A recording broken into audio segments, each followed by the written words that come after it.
Olá, seja muito bem-vindo. Eu sou Ivete Martins e esse é o programa Café com Patas. E esse programa é feito especialmente para você que ama animais de estimação e está ali sempre de olho, antenado, para descobrir a melhor maneira de aumentar 30% a vida do seu filho de quatro patas, independente de doenças, traumas, idade, peso, porte, comportamento ou raça.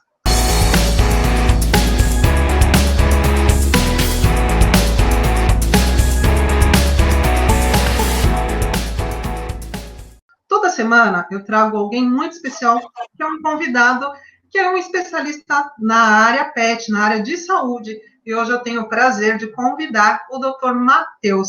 Vou apresentar ele aqui para a nossa audiência.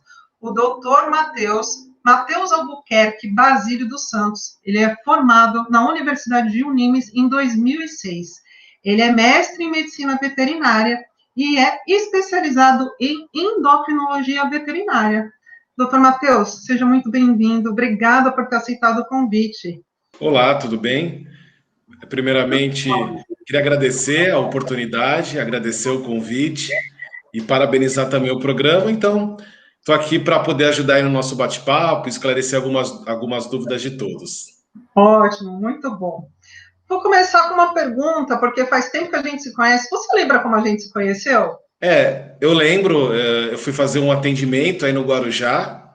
Eu lembro que acho que foi só um realmente, mas esse dia foi marcante porque era uma véspera de feriado, alguma coisa assim. Eu peguei uma fila muito grande na balsa. Eu lembro que no painel da Dersa estava 90 minutos de espera e aquele calor e não andava a fila, comecei a ficar desesperado, te liguei. Aí o proprietário, perguntei se o proprietário, até por comodidade dele, né? Às vezes não ficar aguardando tanto tempo, que eu estava com esse impedimento de chegar ao local de atendimento. Aí eu pergunta para o proprietário se ele quer aguardar ou ele quer reagendar para outro dia, né? Eu lembro que você me falou assim, ele vai aguardar. Era a emergência da pessoa, né? Aí eu lembro que demorou muito, assim, eu lembro que demorou mais do que estava programado no painel, mas graças a Deus cheguei, e, enfim, no final o atendimento deu certo, mas eu lembro que foi uma marcante aí, uma fila gigantesca. É verdade. E essa oportunidade que a pessoa tem, quando a pessoa já pede quando pede um especialista, ou quando o veterinário clínico indica, porque a necessidade do animal realmente é grande, né? Então, eu acho que essa espera é uma espera de ansiedade junto com uma esperança de resolver o problema daquele animal, não é isso?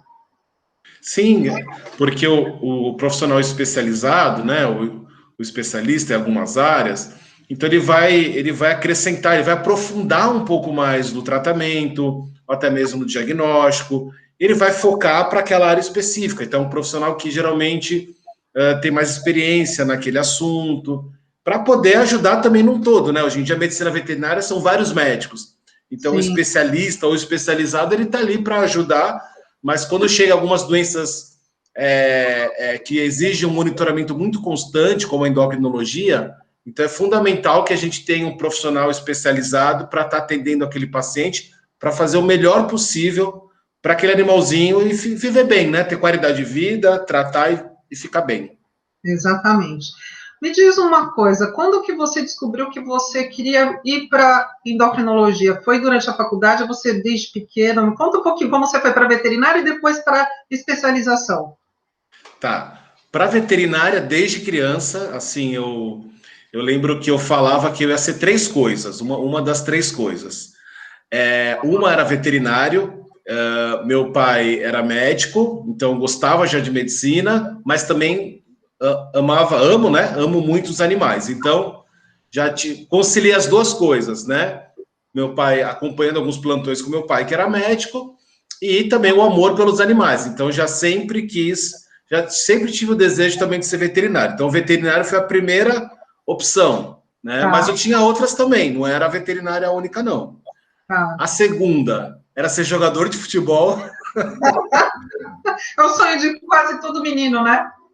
Mas eu tentei, eu cheguei a jogar assim, pouco tempo, eu cheguei a jogar com 15 anos na base do Santos. Fui jogar, quando eu fui morar no Paraná, joguei num time lá da cidade também, mas não deu certo, não ia vingar como jogador. Tá. Aí foi vindo, 16 anos, a coisa não foi para frente, 17 anos, aí tinha que decidir. Mas ainda tinha uma terceira coisa ainda, que era, eu tinha também o sonho de ser piloto de avião, comandante de avião. Tá. Aí comecei assim a ver, tinha aquelas enciclopédias, né? Comecei a dar pesquisar e tal, e assistir alguns programas de TV, já gostava, mas eu tinha medo de altura também, então. Então não dá. Não dá. Aí assim, jogador não deu certo, não. Era assim, bom para jogar com os amigos, mas para ser profissional ia ser um péssimo jogador, ia passar fome. Piloto de avião eu acho lindo, né? A aviação no geral. Mas não era para isso. Aí, não que sobrou ser veterinário, porque era um dos primeiros sonhos também. Sim. Mas consegui concretizar um dos sonhos que eu tinha de infância. E aí, quando chegou com 17, 18 anos, eu não tinha mais dúvida. Assim, nunca tive dúvida do que fazer. Chegou essa idade, eu já tinha certeza que eu ia ser veterinário. Não tinha outra opção na faculdade, eu só preenchi as outras opções por preencher. Lembro que eu coloquei educação física e biologia em terceiro, alguma coisa assim, que você tem que preencher. Na época, tinha que preencher 3 opções. Sim. Mas eu já tinha certeza, assim, já tinha convicção que eu queria ser veterinário, nunca tinha dúvidas, né? E era um dos sonhos de criança. Aí, na parte da endocrinologia, eu comecei a me interessar no terceiro ano. Meu pai, diabético, já sofria de algumas complicações do diabetes. Já comecei a gostar de endócrino no terceiro ano. Aí, quando tinha alguns cursos na área de endocrinologia, eu ia fazer em São Paulo, na USP e tal. Aí, no quarto ano, eu tive aula de clínica, que aí que eu tive mesmo endocrinologia na teoria, né? Vamos dizer assim, na prática. Aí eu já tinha certeza que eu queria ser endócrino. Não tinha nem pós-graduação ainda na área, né? Não tinha nem pós-graduação. Mas eu lembro que quando eu fiz residência, eu já gostava, já fazia cursos, aqueles cursos rápidos, quando eu era mesmo estudante, recém-formado.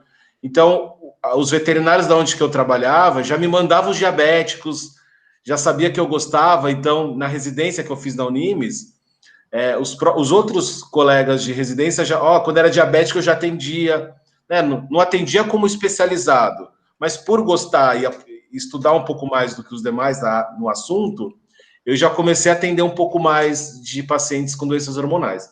Aí depois fiz a pós-graduação, fiz mestrado também na área, e hoje em dia eu atuo 100% na área de endocrinologia. Então foi sempre muito desde cedo. Eu sempre quis ser veterinário, desde criança, por amor aos animais e por amor à medicina também.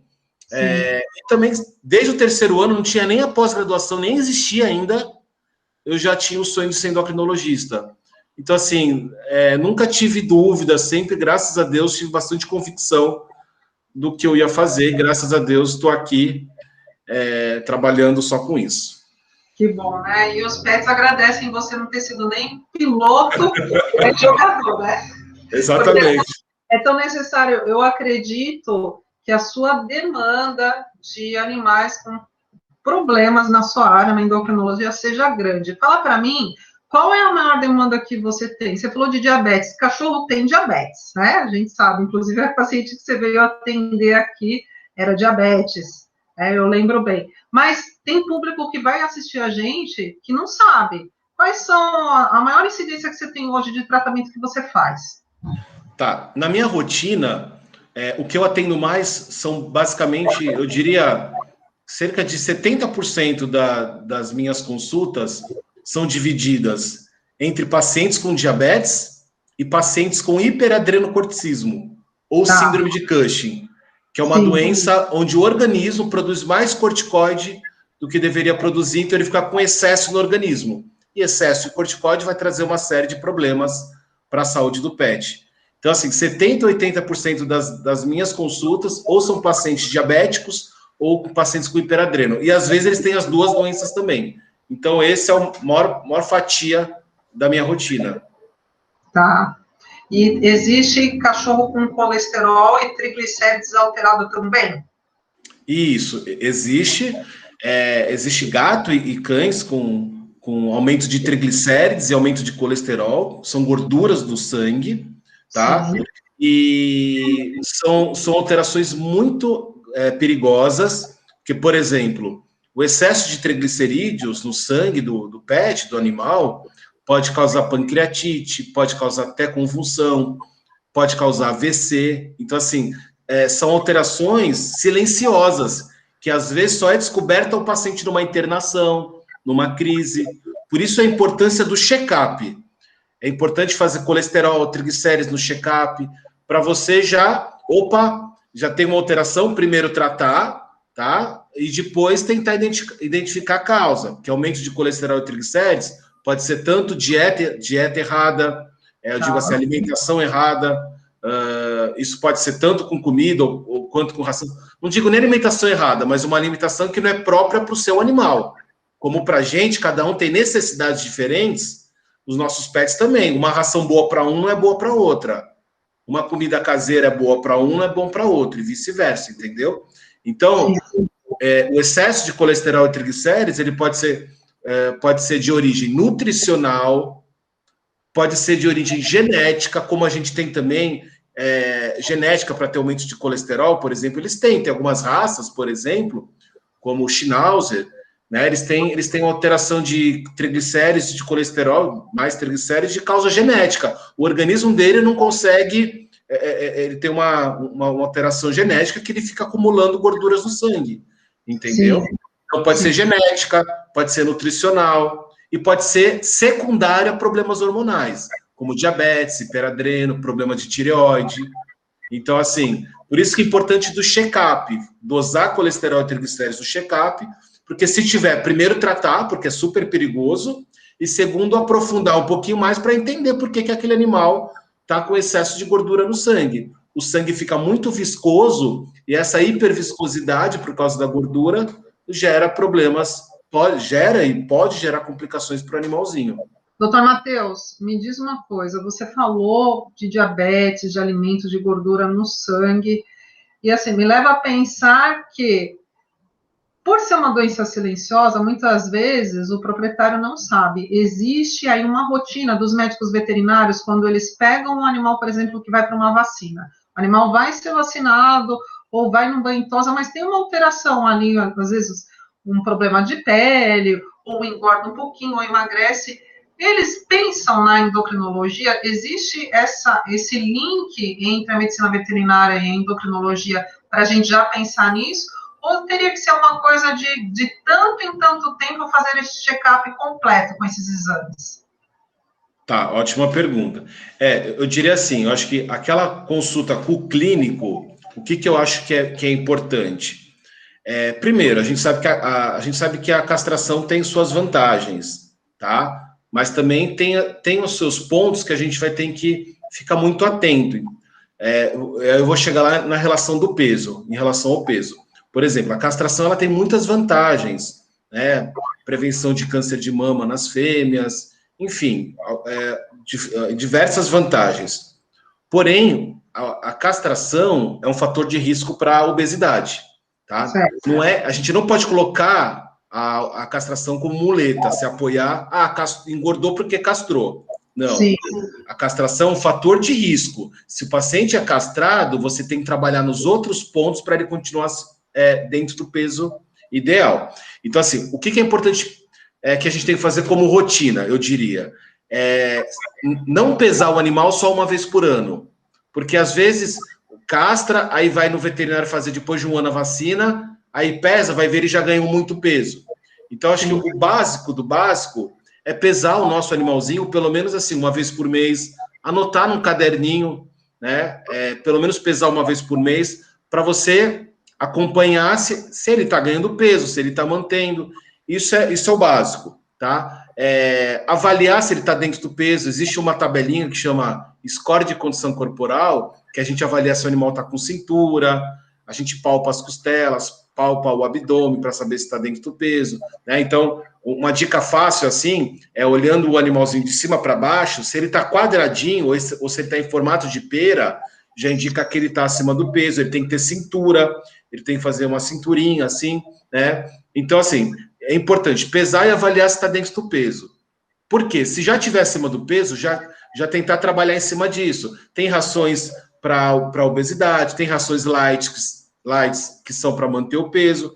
Então, acho que o primeiro ponto é pesar. Faz parte da avaliação clínica, pesar o animal, avaliar o score corporal, para saber se ele está acima do peso. Esse é o primeiro ponto, né? Agora, de exames de rotina, eu aconselho, no mínimo, assim, para animais adultos eu falo até 7, 8 anos, tá?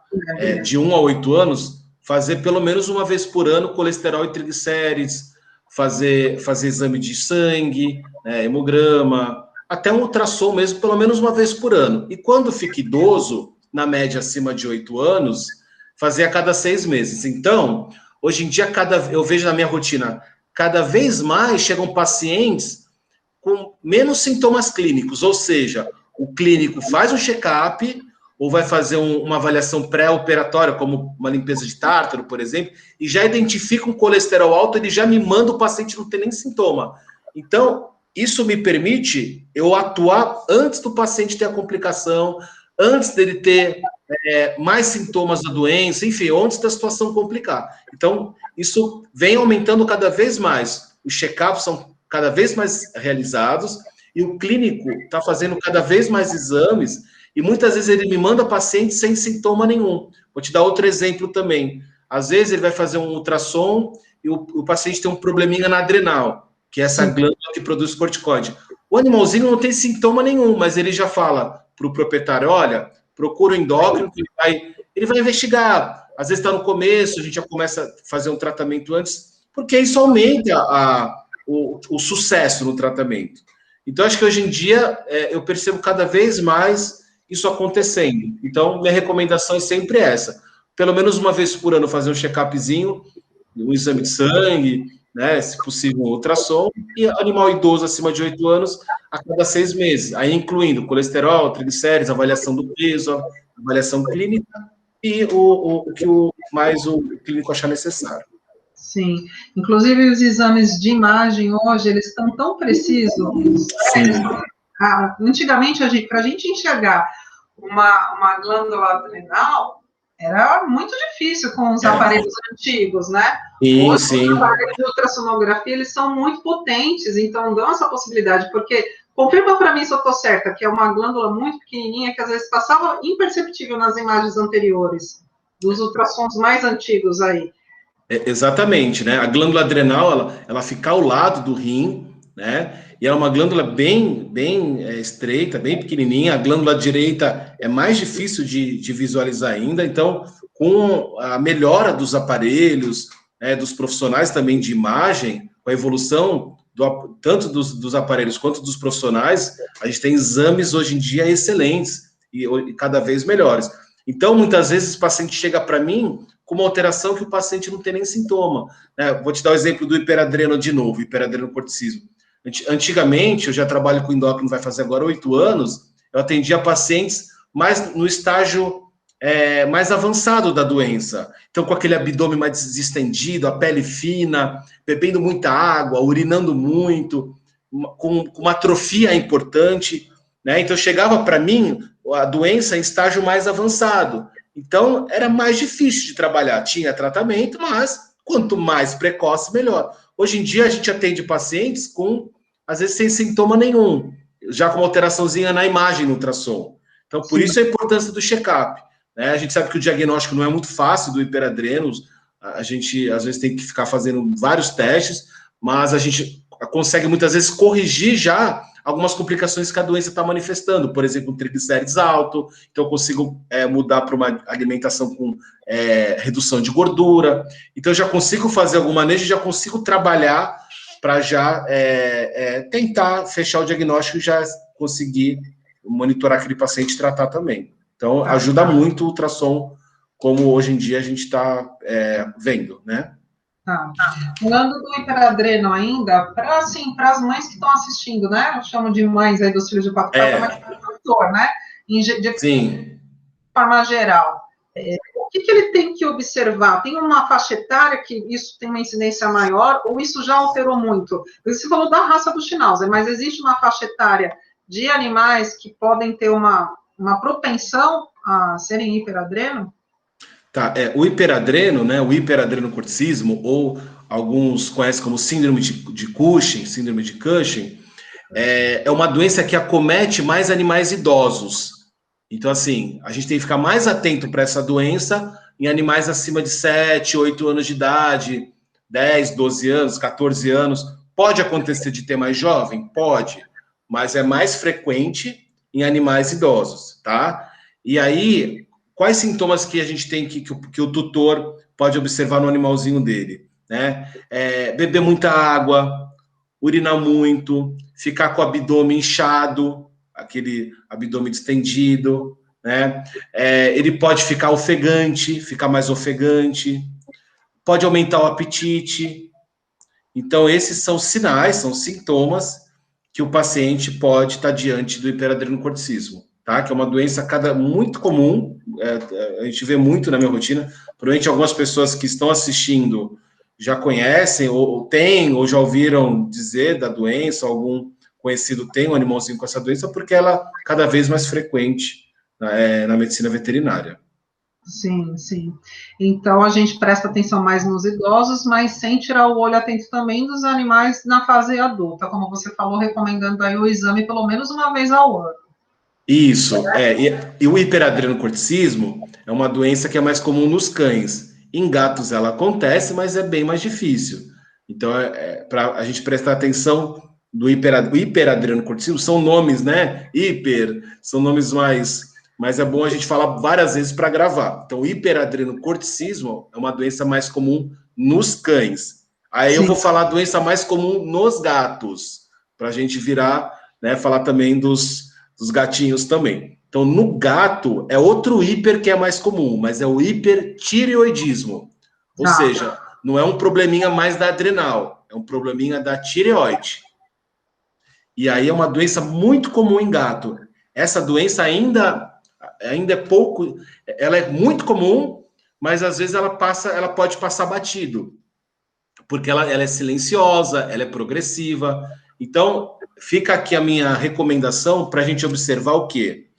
Então, o hipertiroidismo é a doença endócrina mais comum que a gente tem, mais que diabetes ainda, tá? O hipertiroidismo, os principais sintomas são emagrecer, se o seu gato está emagrecendo, ou aumentando o apetite, com excesso de apetite.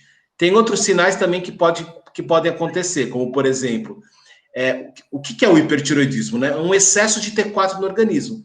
Então, até explico para o tutor que o animal fica acelerado. É que nem se eu pegasse uma chavinha e virasse o metabolismo dele, e ele vai ficar muito acelerado. Então, ele ficando muito acelerado, ele perde peso, ele fica mais agitado, ele aumenta o apetite. Então, fiquem atentos, animais idosos, gatos idosos, que estão perdendo peso, estão com apetite exagerado, estão com alteração de comportamento. Não é normal um gato de 15 anos começar a andar pela casa inteira. Não é normal um gato idoso ter esse comportamento de filhote. Às vezes a gente acha até legal, ele tá brincando a casa inteira, mas repara, aí por isso é importante sempre pesar o animal, porque aí você sabe que ele está perdendo peso, porque muitas doenças vão alterar o peso. Então, se você tem pelo menos o peso do animal a cada 30, 60 dias, no máximo a cada 90, quando ele começa a perder peso, você já consegue identificar às vezes mais cedo. Porque quanto mais cedo o diagnóstico do hipertiroidismo, melhor a chance, melhor a resposta ao tratamento.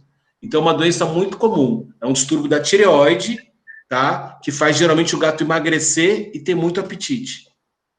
Sem contar que uma coisa importante da gente falar para quem está assistindo também, que quando a gente fala de controle de peso, vamos imaginar, um gato, ele pesa em média 5 quilos. Então, se ele engordar 1 quilo, significa que ele engordou 20% do peso. Vamos colocar 20% no humano. Um humano de 60 quilos, 10% são 6 quilos e 20% são 12. Então, a gente não pode achar que 1 quilo para um gato é pouco, não é isso, doutor? Não. E esse exemplo é muito legal, a gente fazer um exemplo assim, comparando com o humano. Porque a gente pensa, às vezes, um animal de 3 quilos, ganhou 300 gramas, perdeu, parece pouco, mas essa comparação o peso do animal e o peso do ser humano, fica muito mais claro de a gente entender e fazer, tentar identificar o que está acontecendo, porque não é normal, né? Ganhar muito peso ou perder muito peso, enfim, então a gente tem que estar bem atento a isso. E essa comparação é excelente. Exato, porque eu sempre falo para as minhas alunas para prestar atenção nisso. Eu comparo com a vida dos seres humanos em relação à proporção, que a gente sabe que eles vivem menos, ao peso. Então, 1 quilo para uma pessoa, para um ser humano de 60, 70 quilos, é praticamente nada. Agora, para um cachorro, para um gato principalmente, um cachorro de porte pequeno, né, os pequenininhos, chihuahua, pincher, bacezinho, é muita coisa. Então, atenção aí, que vocês podem... Esse diário que o doutor Matheus está falando é excelente. Tem um diário onde você anote o peso, né? Coloque ali, eu já tenho esse diário que eu dou como sugestão de rotina mesmo, para anotar os comportamentos que vão se modificando, porque a gente na rotina do dia a dia, às vezes, passa desapercebido muita coisa que pode ser muito importante. E como você falou, quando diagnostica com antecedência, muitas vezes sem apresentar o sintoma, o tratamento é muito melhor, né? Exatamente. Se você diagnostica uma doença endócrina numa fase inicial, geralmente a resposta ao tratamento é muito melhor, né? E esse diário do peso eu acho fantástico, porque a gente consegue controlar bem o peso tanto para os dois lados. E aí eu dei o exemplo daquele animal que tomou uma vacina com 2 anos, volta no veterinário com 6. Você vai ver, ele ganhou 20, 30% do peso e nem viu, passou 3, 4 anos, a mais atualmente que o tempo voa, você vê, passou 3, 4 anos, ele já está 20% acima do peso, e aí entrando no assunto obesidade, que é super importante a gente bater nesse ponto, né, bater nessa tecla, lembrar que a obesidade é uma doença, né, e assim, a obesidade diminui o tempo de vida do animal, o tempo de vida e a qualidade de vida, então assim, e a responsabilidade, nossa, porque assim, eu sempre falo, né, o animal, ele não vai abrir a geladeira, a gente vai fornecer o alimento, a gente vai levar ele no médico. Então, assim, se nosso animal viver menos tempo porque estava acima do peso, a responsabilidade é nossa. Se a gente tem a gente tem a autonomia de fazer o que quiser com a nossa saúde. Agora, os animais são dependentes da gente. A gente tem que zelar pela saúde deles, né? Então, a obesidade, ela diminui geralmente o tempo de vida de 2 a 3 anos, o tempo de vida, e eles vivem muito. A gente queria que eles vivessem 40, 50 anos, não é? Ou até mais. Verdade. E a gente sofre porque eles passam muito rápido, 15 anos, 16, 14, e vai ver, voou o tempo, a gente sofre muito com a perda deles, né? Que é um ciclo, e a gente sofre muito. Então, se a gente conseguir fazer com que ele viva o maior tempo possível, e o mais importante, com qualidade de vida, porque a obesidade, além de reduzir o tempo de vida, o animalzinho perde qualidade de vida. Por quê? Ele acima do peso, ele vai sobrecarregar as articulações, então ele vai ter dor de coluna, ele vai ter dor no joelho, dor no cotovelo, chance de romper ligamento, ele vai ser um paciente inflamado, então toda a resposta imunológica dele, a gente está vendo isso na Covid, né, que a obesidade, ela interfere até na resposta do paciente ao vírus, né? Então, assim, a inflamação gerada no obeso muda o nosso sistema imunológico.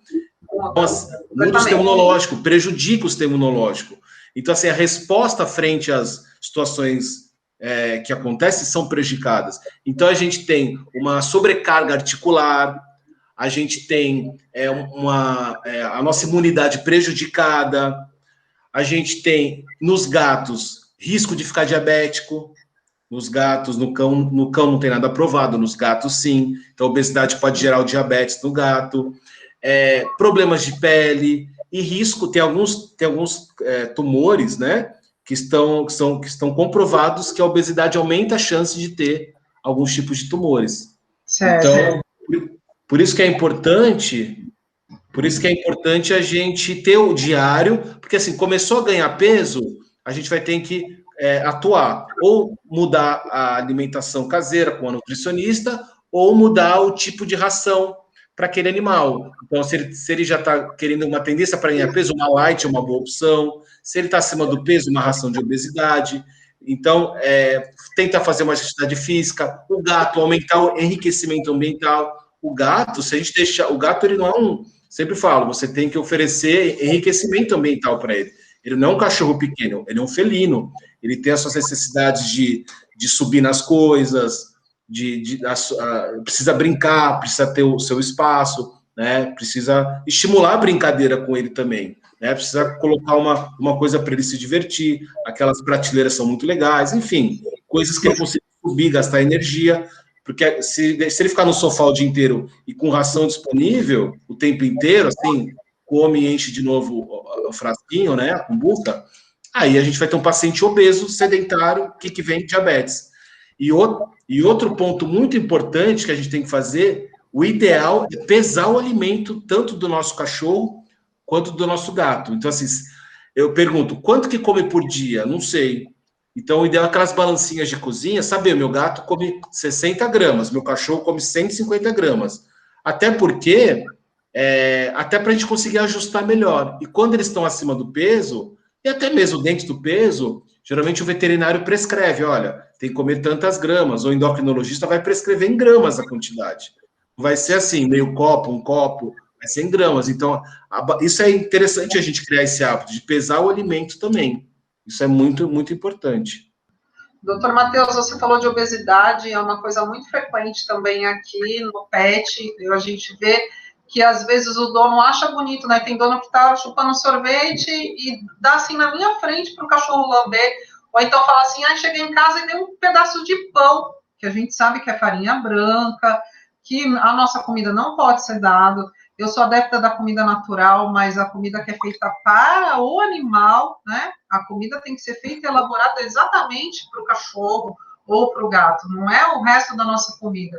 E aí existe também esse problema da obesidade, quando você fala de rações diet ou light, mas tem a possibilidade também desse dono que tem um animal que está com problema endócrino de tratar com comida natural. Como que é isso na sua rotina? Eu sempre falo, o primeiro passo é a gente diagnosticar a obesidade, porque assim, às vezes para o tutor, o gato é um bom exemplo, né? Qual que era o conceito do gato bonito? Gato gordo. O Garfield. O Garfield. Se não tá gordinho, não dá para apertar. E ainda fala que era lasanha, né? O Garfield. Então, o gato tinha que ser gordinho. Se o gato tá com peso bom, ele tá, não tá legal. Vamos engordar o gato, né? E assim vai. Aí quanto mais ele fica gordo, mais ele vai querer andar menos. Anda menos, gasta menos energia, mais engorda. Assim por diante. Então, é super importante, primeiro, assim, identificar, levar no endócrino, levar no clínico, né? Levar no veterinário para identificar. Toda clínica tem uma tabelinha de score corporal, né? Uma tabelinha de score corporal que é para saber, tem na internet também, que é para primeiro saber se o animal está acima do peso, se está dentro do peso ou até abaixo do peso. Estando dentro do peso, ok. Estando acima do peso, a gente tem que tomar algumas medidas, tá? Se for o gato, tentar brincar mais com o gato, fazer enriquecimento ambiental. Se for o cão, fazer mais passeios, tá? Passeios, lógico, se ele tiver muito obeso, não dá para sair correndo com ele, que ele vai ter problema de articulação.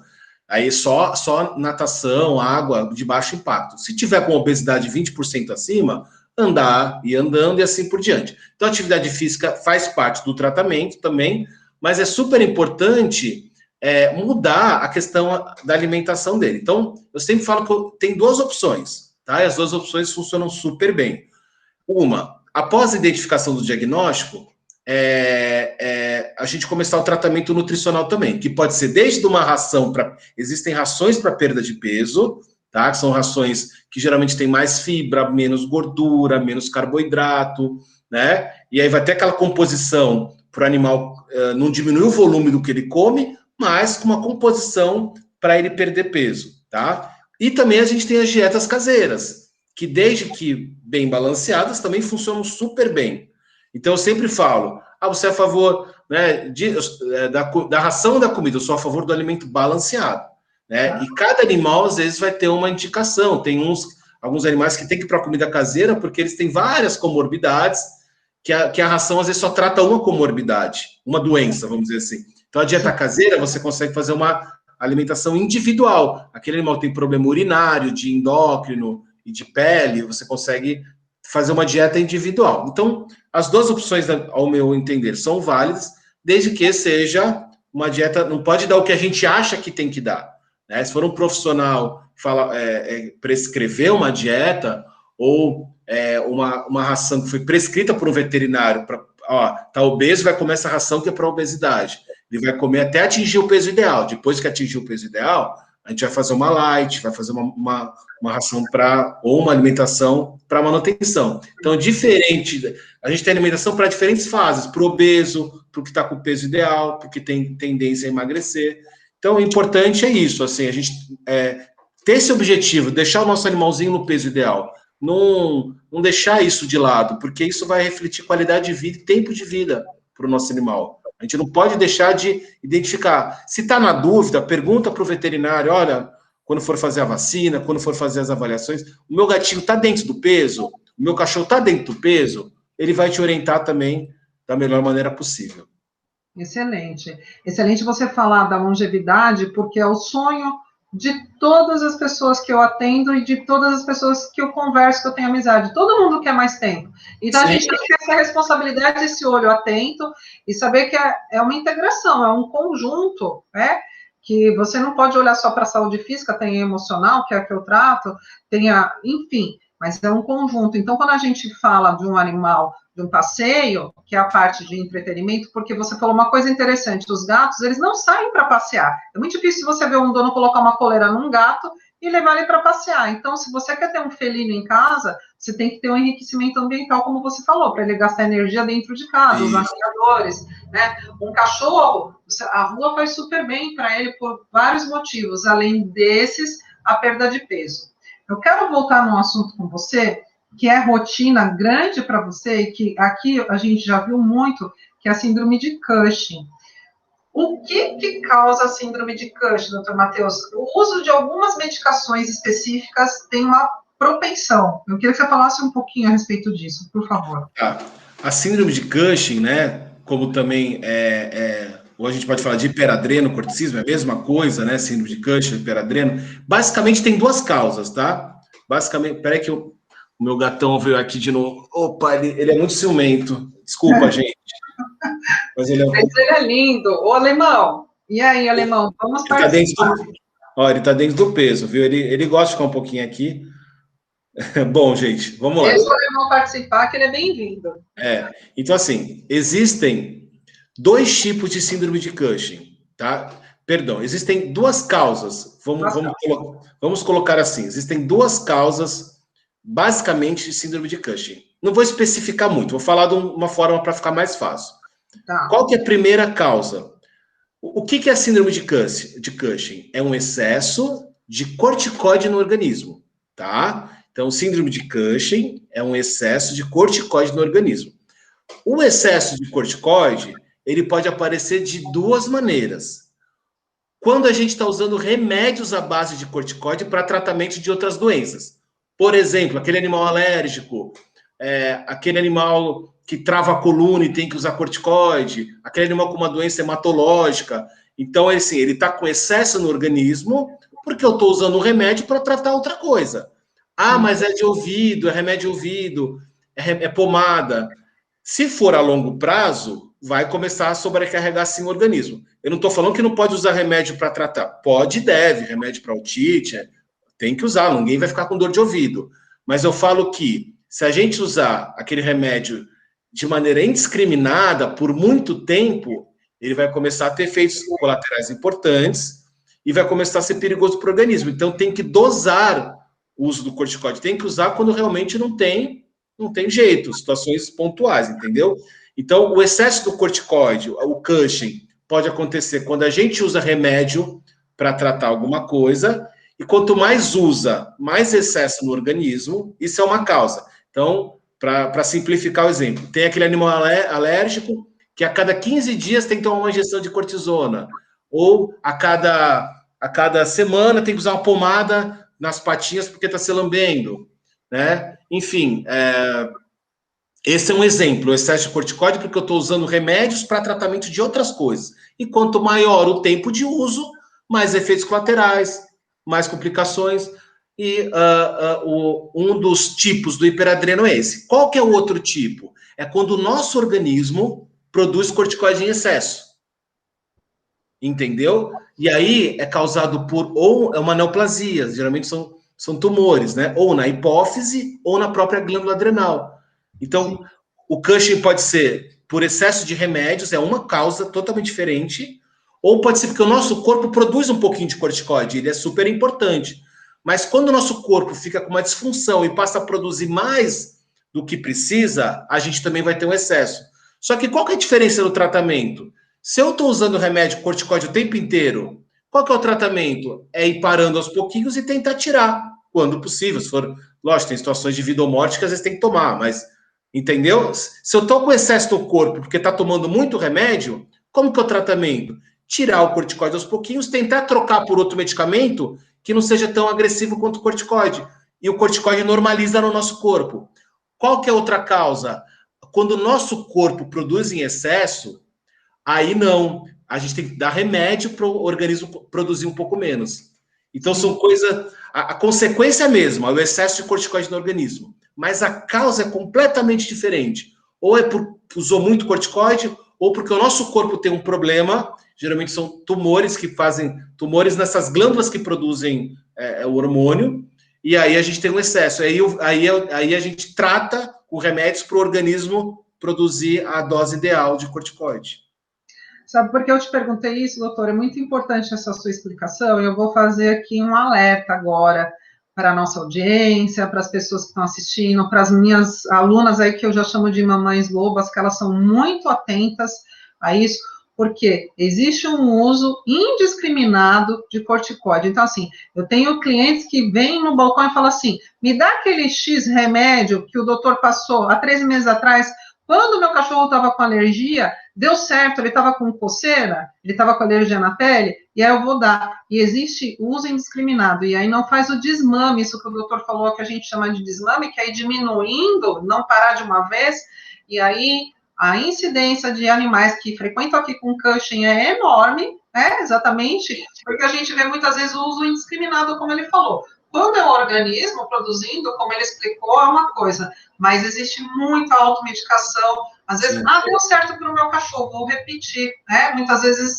E aí, quando você fala, inclusive, da lambedura, que eu trato bastante, lambedura psicogênica, que é a parte do comportamento, aí, muitas vezes, o que acontece com esse papai e essa mamãe? Aí, coloca novamente ali a pomada, dá o corticoide, mas não tirou o problema que está na origem, na parte emocional. Então, o cachorro sarou ali o fungo ou a inflamação que tem na pele, mas volta com a mania de lamber porque o problema é emocional. Então, é muito importante o reforço disso, a atenção a não usar medicação que deu certo para a vizinha, para amigo ou para o seu próprio animal de estimação, porque deu certo há 2 meses atrás, 3 meses atrás, e automedicar, né? Porque aí tem essa doença que é muito grave. O que acontece com o animal com Cushing? Eu já vi animal aqui com Cushing que até teve que fazer cirurgia de hiperectomia, eu não sei se é comum isso, a mulher falou, olha, teve Cushing, teve outras complicações, começou a ter problema para urinar, enfim, o que acontece com esse animal depois? Quais as consequências, as sequelas que ele fica? Não, é muito importante isso, porque assim, o corticoide como medicamento, ele tem as suas utilidades, ele é um ótimo medicamento, mas desde que se use com muito critério e muito pontualmente. Ele não é um medicamento. Tem algumas doenças autoimunes que é diferente, tá? Não estou entrando nesse mérito. Tá? Doenças autoimunes, doenças hematológicas que o cachorro precisa do corticoide para sobreviver. Não estou entrando nessa questão. Estou falando o uso indiscriminado do corticoide. Tá? Então, assim, o corticoide ele é muito bom, às vezes, para uma crise, mas assim, tem que ser usado pelo médico veterinário com muito critério. E hoje em dia a gente tem outros medicamentos que não tem corticoide na composição, que conseguem muitas vezes controlar o problema, tá? Mas em relação às consequências diversas, e quanto mais tempo a gente usa, mais sequelas, mais consequências, vamos dizer assim. Então, por exemplo, risco de diabetes, tem muitos pacientes que usam corticoide por muito tempo, ou produzem muito corticoide, ficam diabéticos, podem ter pressão alta pode ter problema de visão, cegueira, AVC, problema no fígado, problema na vesícula, pancreatite, problemas renais, problemas na imunidade, problemas até na pele, a pele vai ficando cada vez mais fininha, o excesso do corticóide aumenta a chance de ter ruptura de ligamento no joelho, enfim, deixa ofegante, né? Uma série de complicações causadas pelo excesso de corticóide. Por isso que é um alerta e tem que ser usado assim com muito critério em situações pontuais quando são necessárias. Mas comprar aquele remedinho no pet shop para fazer porque melhorou, a gente vai estar aliviando ali um sintoma, mas, por outro lado, vai estar causando inúmeros outros sintomas. Então, se o animal está com um problema de pele frequente, né, tem outras terapias que não tem corticoide, muitas vezes, que podem ser úteis. Lógico, tem as exceções, eu conheço paciente que só controla, mas são as exceções. De modo geral, tem outros medicamentos aí que o dermato, enfim, o médico veterinário vai conseguir atuar aí usando menos, tentar evitar ao máximo ou que use o menos possível o corticoide, mas é muito perigoso o corticoide. Quando o organismo está produzindo em excesso, aí é diferente. Aí eu tenho que diagnosticar e aí a gente vai usar medicamentos ou cirurgia, dependendo do tipo do hiperadreno, do Cushing, para poder controlar novamente o excesso do corticoide. Mas não pode ser usado assim, comprar no balcão, usar... Eu digo, e até produtos tópicos também, spray, pomada, não só os comprimidinhos também, os remédios de pomada, assim, que tem corticoide de uso o tempo inteiro também pode deixar diabético, também pode trazer alteração em fígado, alterações renais, enfim, vai mexer com todo o organismo. Ou seja, tem que ter orientação de um veterinário, de um especialista, da pessoa do ramo. O cachorro ou o gato está com algum problema, não usar indiscriminadamente. Isso serve para nós, né? Tem muita coisa que você compra na farmácia, ali, que você pode chegar e pegar e tomar, que você acha que não vai fazer mal, mas a longo prazo vem a cobrança, né, doutor? É bem isso. É bem isso. Tem que deixa o médico veterinário passar. Se deu certo com a vizinha, não quer dizer que vai dar certo com o nosso, né? Fica atento, porque às vezes esses remédios eles podem ter efeitos colaterais e podem ter sequelas, doenças irreversíveis, por exemplo. Às vezes, no cão, geralmente o diabetes ele é irreversível, né? Então, às vezes, se a gente usar muito remédio com corticóide, o nosso animalzinho ficar diabético, provavelmente não vai mais reverter. E ele vai ter uma doença ali que vai ter que ser tratada para o resto da vida. Então, tem que tomar muito cuidado. Ele tem que ser usado com muito critério pelo médico veterinário. Eu lembro da cachorra que você veio atender, que até fazer a curva glicêmica dela demorou mais que um dia inteiro, e depois todo o empenho, a funcionária ajudando a fazer as comidinhas, quer dizer, não é brincadeira. Então, se a gente pode evitar isso, né? A prevenção, a profilaxia ainda é o melhor caminho, né? Para a gente evitar que o animal chegue nesse estágio, né? Que venha com esse sofrimento todo. Porque existe o especialista também para prevenção, né?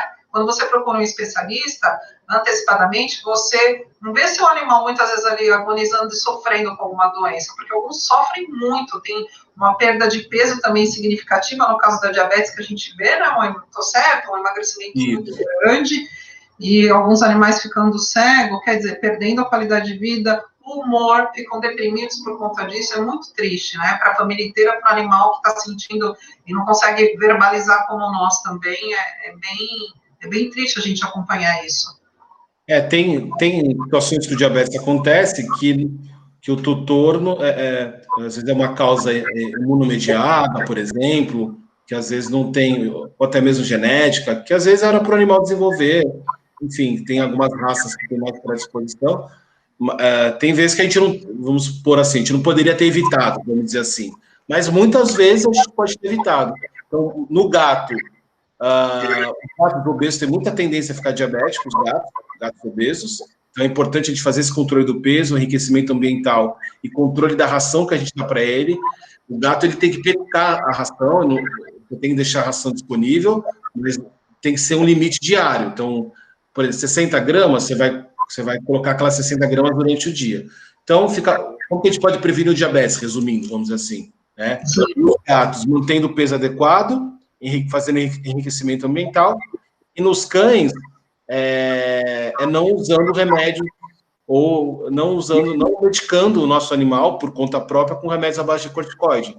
Se o veterinário precisar por alguma situação é diferente, né? Sim. Mas usar aquilo com uso indiscriminado vai aumentar a chance dele ficar diabético.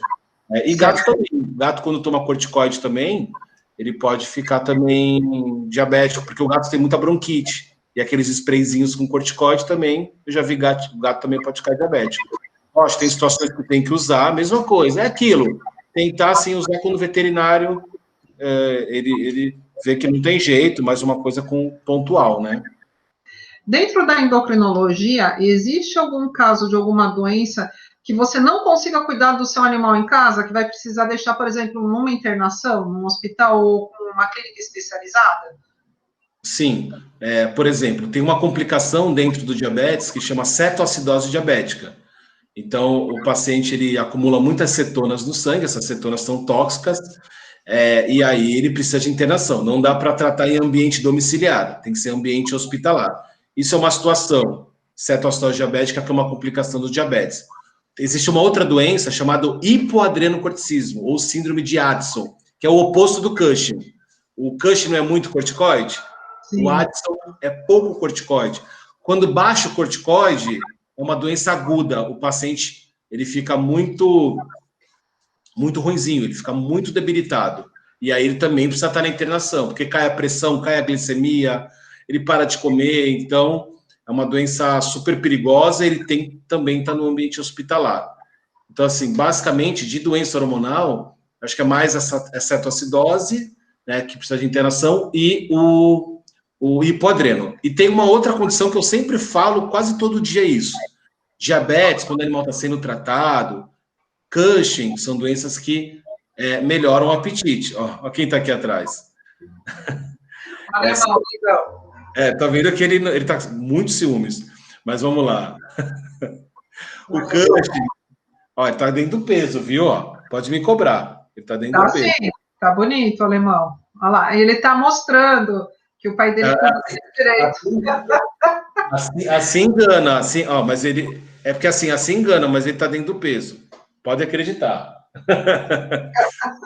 Se o gato do endócrino numa bola, né? Tudo que ele tá falando. Você vai no endocrinologista, a pessoa tá redonda, aí não dá. Peraí, alemão. Olha o peso dele. Pera, vamos ver se. Vocês dá para ver? Dá sim, doutor. Gato ele tá com quantos quilos? Ele tá 5 quilos é o peso meta, o peso ideal dele.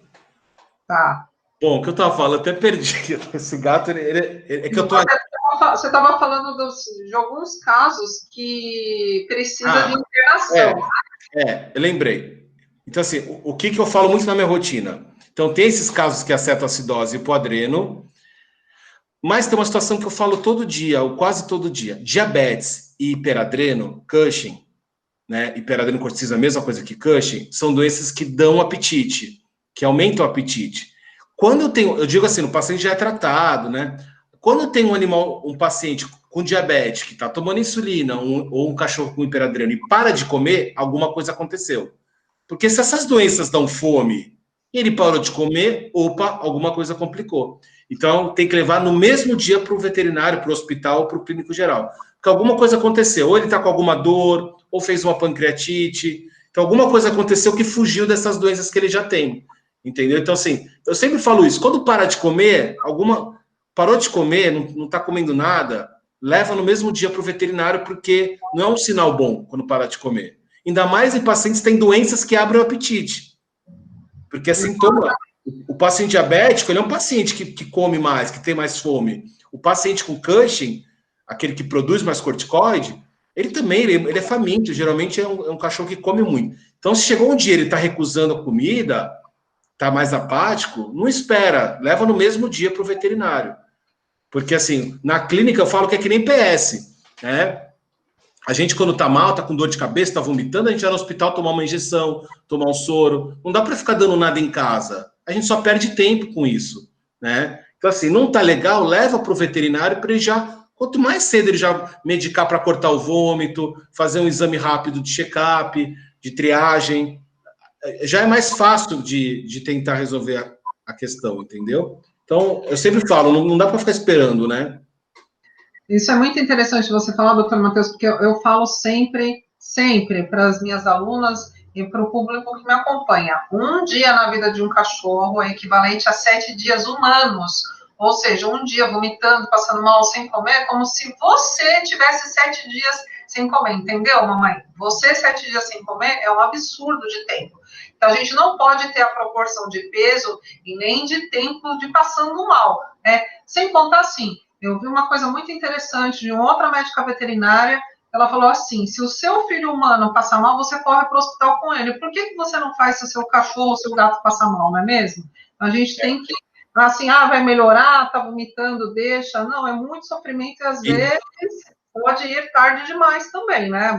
Você vai levar ele, já está num estágio de desidratação intensa, às vezes estava com uma anemia ali escondida, outras doenças, como o doutor está falando, que quanto antes entra com um tratamento, melhor.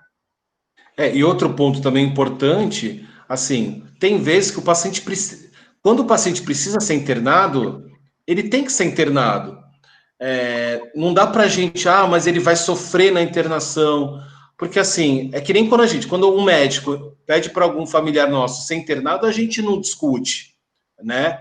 Então, quando o veterinário pede para o paciente internar, porque ele entendeu que a internação vai aumentar as chances de vida daquele animalzinho. Então, isso é importante também. O tempo é importante, não pode esperar. E tem situações, todo mundo quer, a gente quer que o animalzinho fique em casa bem, mas tem situações que o suporte para ele, o suporte 24 horas, 48 horas, vai ser fundamental para a recuperação dele. Então, tem situações que quando tem que internar, né? Não tem jeito, entendeu? É importante para aumentar para aumentar as chances daquele animalzinho ficar bem logo. E aquilo, quanto mais tarde começar a tratar um problema, geralmente mais tempo ele precisa internado, né? E aquilo, quando a gente está doente, está vomitando, vai no hospital. O nosso animal, mesma coisa. Não tem que pegar a caixinha de remédio, dar um remédio, não tem que ver na internet, não tem que perguntar para a vizinha, né? Leva para o veterinário, ele vai examinar o paciente, ele vai medicar, enfim, vai fazer o exame que é necessário. Então, isso é super importante para a gente cuidar deles da melhor maneira possível. Excelente, doutor. Doutor Matheus, dentro da obesidade, quais são as causas mais comuns de fazer com que o animal fique obeso? Tá. Então, as causas são diversas, tá? Geralmente até um pouco de cada fator. Então, assim, as causas podem ser de caráter genético, tá? Então, tem animais que têm mais tendência do que ganhar peso do que outras, tá? Tem algumas raças que são mais predispostas, tem raças que têm dificuldade até de controle da saciedade, por exemplo, labrador, né? Isso é comprovado que algumas raças têm mutações que eles têm dificuldade de ter saciedade, realmente. Então, eles são mais famintos por um probleminha deles mesmo, de controle de saciedade. E então, o Beagle também entra nessas raças? Entra Labrador, o Beagle, o Basset Hound, o Dash Hound, o Salsichinha. Então, existem sim raças predispostas. Então, raças é um fator de risco, né? Genética, sedentarismo. A castração é um fator de risco, mas eu sempre falo, é importante castrar e não dá para colocar como muleta a castração. É um fator de risco. A gente tem que saber que quando o animal é castrado, ele vai precisar de uma necessidade calórica um pouco menor. Então, a gente tem que equilibrar isso na alimentação e na atividade física. Então, aquele animal que come tantas gramas de comida ou de ração, depois da castração, eu vou ter que diminuir um pouco a caloria dele para equilibrar, porque o metabolismo dele vai mudar um pouquinho, né? Então, raça, genética, castração, fator de risco, né? Ambiente, né? A gente falou do gato, às vezes ficar num ambiente sem enriquecimento ambiental, não passear com os cães, né? Doenças hormonais, e aí eu até sempre falo, as doenças hormonais só representam 5% das causas de obesidade. Então, às vezes, a gente quer que o animal descobrir uma doença para dar um remédio para curar a obesidade, para tratar a obesidade. Mas a obesidade só representa, só 5% dos casos de obesidade são por doença hormonal, hipotiroidismo, Cushing. Então, assim, para dar um remédio, às vezes é mais fácil você tratar uma doença dando um remédio. Agora, você mudar o hábito, você começar a pesar o que dá de comida, você andar mais com o seu animalzinho, isso é mais difícil de fazer, entendeu? Essa estatística é impressionante, doutor, para mim. 95% da causa da obesidade não vem de doenças endócrinas, ou seja, vem de outros hábitos que podem, que podem ser isso. Você aí, mamãe e papai que está assistindo. Isso. Então, atenção, né? Excelente essa estatística e a gente tem que ficar presente e desembaçar as lentes, como eu costumo falar, e estar atento. Então, 95% é responsabilidade nossa, não tem nada a ver com o que acontece. Hormonal. Isso. E aí tem um fator genético, não tem animais que vão ter mais tendência do que outros. Então, aquele que vai ter mais tendência já é castrado, né, já é uma raça predisposta a castrado, a gente vai ter que controlar mais a alimentação, vai ter que andar mais um pouquinho com ele. Aquele que tem uma genética melhor, você pode, vamos dizer assim, entre aspas, relaxar um pouquinho, entendeu? O importante é deixar o animal dentro do peso. Então, para uns a gente vai ter que puxar mais, outros vai dar para dar uma relaxada, mas assim, isso é super importante. Apenas 5% é relacionado à doença hormonal. O resto é genética, o resto é excesso de alimentação. E eu falo petisco, comida, ração. Passou a caloria, isso vai virar obesidade, né? Excelente. Excelente informação, muito rica essa informação, e eu acho que é muito importante para que as pessoas tomem essa consciência. Doutor Matheus, tem algum caso ou alguma doença que marcou muito na sua vida como médico veterinário? Sim, dentro da endócrino, o que assim chama muito a atenção e assim, lógico que a gente quer ver, a gente estuda muito, porque eu falo, exige muito estudo para a gente faz de tudo, a gente quer fazer de tudo para eles ficarem bem, terem qualidade de vida, né, em primeiro lugar, e se a gente conseguir que eles fiquem compensados, controlados e ver mais tempo, melhor ainda. Mas existe uma doença que sempre a gente vê aquele animal na internação entre a vida e a morte, e a gente vai ver depois de um dia o animal está correndo pela internação, que é a síndrome de Addison, ou hipoadreno, que é o contrário do Cushing, é uma falta de corticoide. É uma doença que não é tão comum, mas é uma doença que eles passam muito mal, eles ficam muito debilitados, e quando a gente dá o corticoide, o cachorro renasce. Por isso que fala, o hormônio é vida, né? Então a falta do corticoide deixa ele muito debilitado. E aí quando a gente tem esse diagnóstico, descobre que o paciente tem aquela doença, a gente dá o corticoide, pronto, a pressão volta ao normal, a glicemia volta ao normal, ele volta a comer. Assim, parece... muito, muito bonito de ver você vê aquele paciente de manhã, entre a vida e a morte, você vê ele à tarde ou no dia seguinte correndo, latindo, já querendo se alimentar de novo. Então, é uma doença assim que eles saem entre a vida e a morte para uma melhora muito rápida por conta do corticoide. Então, olha a importância do corticoide. Ele, quando está faltando, ele mata, né? Se a gente não tratar, mata. Ele, em excesso, também ele mata. Então, sim, o corticoide é equilíbrio. Como qualquer hormônio, né? Como qualquer hormônio. É equilíbrio. Eu costumo falar, santo hormônio, né? Quando a gente sabe que a gente está liberando ali ocitocina, endorfina, quando a gente está fazendo coisas que a gente gosta, eu falo, santo hormônio, eu sempre brinco, né? Vamos evitar cortisol, a descarga de cortisol e melhorar a qualidade dos nossos pets, proporcionando de diversas formas, né? Esses hormônios bons. E olha que interessante, você praticamente achar que é um milagre um cachorro, como o doutor falou, que tem uma síndrome como essa, que é rara, mas existe. E aí o uso devido, né, do hormônio faz com que ele ressurja ali e fique feliz e contente. É excelente. Então, o especialista hoje na medicina veterinária, ele é essencial. E a gente tem que usar da medicina veterinária a nosso favor, sim. Né? Como ele falou, procurar sempre que for necessário.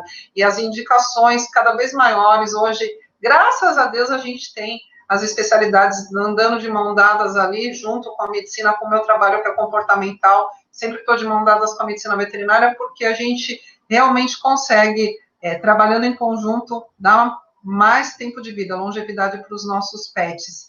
Doutor Matheus, tem alguma coisa, eu chamo as minhas alunas de mães lobas, porque elas já estão ali um passo à frente, porque elas já estão mais conscientes do que fazer em vários sentidos, em relação à alimentação, ao peso do filho, a importância de tomar o sol, a importância de um passeio, enfim, né? Ela já tem mais essa consciência, inclusive, da simbiose. Tem alguma dica ou alguma coisa que você possa falar assim para, olha, isso daqui também ajuda a aumentar a vida do seu filho de 4 patas para elas, e depois também uma dica para o público em geral que ainda não tem acesso, né, a essa metodologia, mas que também está atento ali e acompanhando a gente.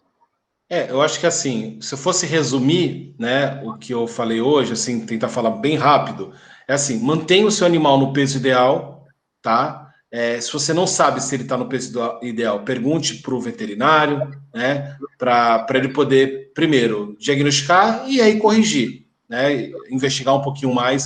Então, para aumentar o tempo de vida, aumentar a chance dele viver mais, com mais qualidade de vida, o animal estando dentro do peso é um fator essencial. Isso é um ponto. O segundo ponto, check-up. Faça check-up dos seus animais, porque quando a gente identifica as doenças no seu início, a gente consegue, geralmente, ter um êxito melhor no tratamento, tá? Então, check-up é importante, né? Faça check-up dos animais.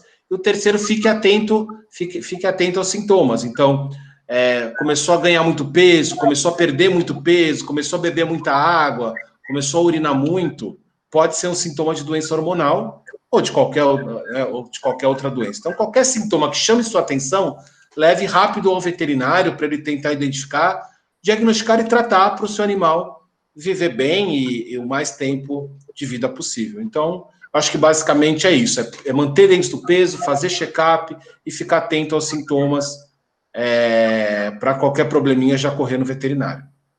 Muito bom. Doutor Matheus, muito obrigada pelo seu tempo, pela sua entrevista. Foi muito enriquecedora as informações. Eu acho que tem gente aí que não imaginava que tem cachorro que pode ter essas patologias, essas doenças. Se ouvisse muitos anos, né? Muitas pessoas ali que sabem que dão medicação por conta e não têm noção de que podem estar transformando o cachorro num paciente aí com uma doença muito grave. Então, eu te agradeço pelo seu tempo. Quero saber se você está disposto a voltar aqui num outro momento, porque eu sei que tem mais coisas que você teria que falar, né? E vai ser um prazer se você puder vir novamente num outro momento e esclarecer mais dúvidas. De repente vai surgir dúvidas e aí a gente marca. Com certeza, não, já está aceito o convite. Numa outra oportunidade a gente pode falar, aprofundar algum tema mais específico. Já fica aceito o convite, é só questão da gente combinar e conversar aqui de novo. Tá bom, então, você que está assistindo, se você tiver algum assunto específico, se você tiver algum cachorro ou gato que está passando por algum problema na área da endocrinologia, eu estou aqui com o Dr. Matheus, que ele é médico veterinário, e ele é mestre em medicina veterinária e especializado em endocrinologia. Então, se você tiver alguma dúvida, é só escrever depois abaixo desse vídeo, que vai ficar aí nas redes sociais. E fala para mim, onde as pessoas podem te encontrar, os seus endereços, que a gente vai fixar na tela também, mas onde a gente acha, pode divulgar o seu telefone, suas redes sociais, por gentileza. Tá, então eu queria agradecer, né, a todos que estão assistindo, inicialmente. Atualmente eu atendo em 8 pontos de atendimento, eu estava atendendo em 20 e poucos, agora esse ano eu estava muitos deslocamentos, aí eu fico feliz, né, de ter oportunidade em tantos lugares, mas chega uma hora que não dá para ir para todos os lugares, porque você fica parado no trânsito, enfim, você consegue atender menos animais também se você ficar deslocando. Mas, resumindo, atualmente eu atendo em 8 locais, né, 5 em Santos, atendo na Zoolive, na Anclivet, na Cleanvet, na Hope e na Ômega, em Santos. Atendo na Praia Grande, na Clínica Veterinária Boqueirão e na Anclivet, de Praia Grande. E atendo no Guarujá, no Ponto Pet. Então, são esses 8 lugares que eu estou com a agenda fixa agora, tá? Hoje em dia eu atendo 100% na área de endocrinologia, então meus atendimentos são exclusivos na área de endócrino, tá? O meu Instagram, então sigam lá, é @MatheusEndócrino. Eu sempre procuro colocar algumas dicas, algumas coisas para a gente enriquecer o conhecimento. E também o meu Facebook é Matheus Albuquerque, Endocrinologia Veterinária. Então, fica aí o convite, fica o convite, curtam lá, me sigam lá. Isso aí, a gente vai fixar os endereços do Dr. Matheus, porque inclusive é com TH o nome dele, e ficar à disposição o telefone, caso vocês tenho aí alguma atenção, se tem algum indício, conversa com o veterinário ou já liga para o doutor, agenda sua consulta, seu check-up com o seu filho de 4 patas. Doutor, muito obrigada pela sua participação, foi um prazer imenso receber você e a gente se vê em breve. Tá certo, queria agradecer mais uma vez o convite, parabenizar pelos 20 anos do Pet Shop. Muito obrigada. Tenho muito mais e mais sucesso ainda, tá bom? Obrigada. Um abraço. Obrigada. Lembrando que para você que aí acompanha o Café com Patas, toda semana eu vou trazer um especialista, que é um expert em alguma área da saúde pet. Então, você que está antenado aí para saber como aumentar 30% a vida do seu filho de 4 patas, independente de doenças, traumas, idade, peso, porte, comportamento ou raça, acompanhe o Café com Patas que você vai ter muita novidade boa. Até semana que vem, a gente se vê em breve. Bye, bye.